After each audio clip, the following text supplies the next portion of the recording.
ஏக இறைவனின் அன்பும் அருளும் இந்நிகழ்வை அனுபவித்துக் கொண்டிருக்கிற நம் அனைவர் மீதும் என்றென்றும் நின்று நிலவட்டுமாக. இயக்குனர் மாரி செல்வராஜ் அவர்கள் எழுதிய மறக்க நினைக்கிறேன் என்கின்ற இந்த நூல் பகுப்பாய்வு செய்வதிலே பெரும் மகிழ்ச்சி அடைகிறேன். நான் துவக்கத்தில் ஆனந்த விகடனிலே வெளிவந்து பல்லாயிரக்கணக்கான வாசகர்களை வசப்படுத்திய இந்த நூல் உள்ளபடியே நாம் அனைவரும் வாசிப்பதற்கு மிக உகந்த நூல்.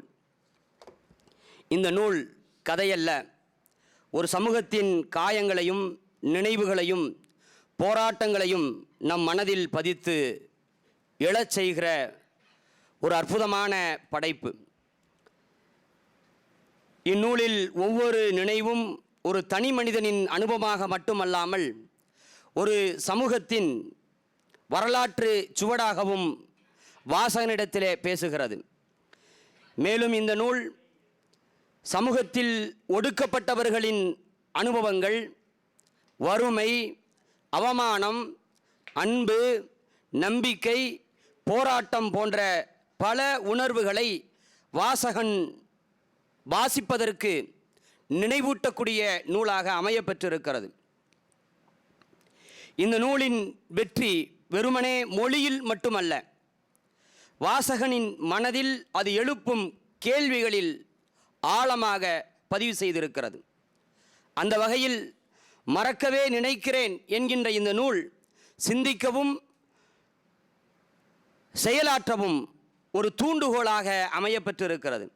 இந்த நூலின் மிகப்பெரிய பலம் அதனுடைய மொழி நடையை தாண்டி அலங்காரமான வார்த்தைகள் இல்லாமல் இயல்பான நேர்மையான மனதோடு பேசுகின்ற மொழியில் எழுதப்பட்டிருப்பது ஆச்சரியம் அளிக்கிறது.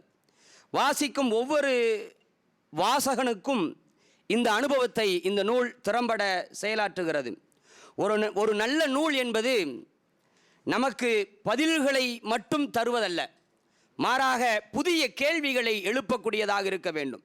அந்த வகையிலே நான் வாசித்த நூல்களில் அதிகமான கேள்விகளை இந்த மனித குலத்தை பற்றி, மனித சமூகத்தை பற்றி, மனித சமூகத்தில் இருக்கக்கூடிய ஏற்றத்தாழ்வுகளை பற்றி, மனிதர்களாக வாழ்ந்து கொண்டிருப்பவர்கள் எந்த நேரங்களிலெல்லாம் மிருகங்களாக மாறுகிறார்கள் என்பதை பற்றி இந்த நூல் அவ்வளவு அழகாக பேசுகிறது.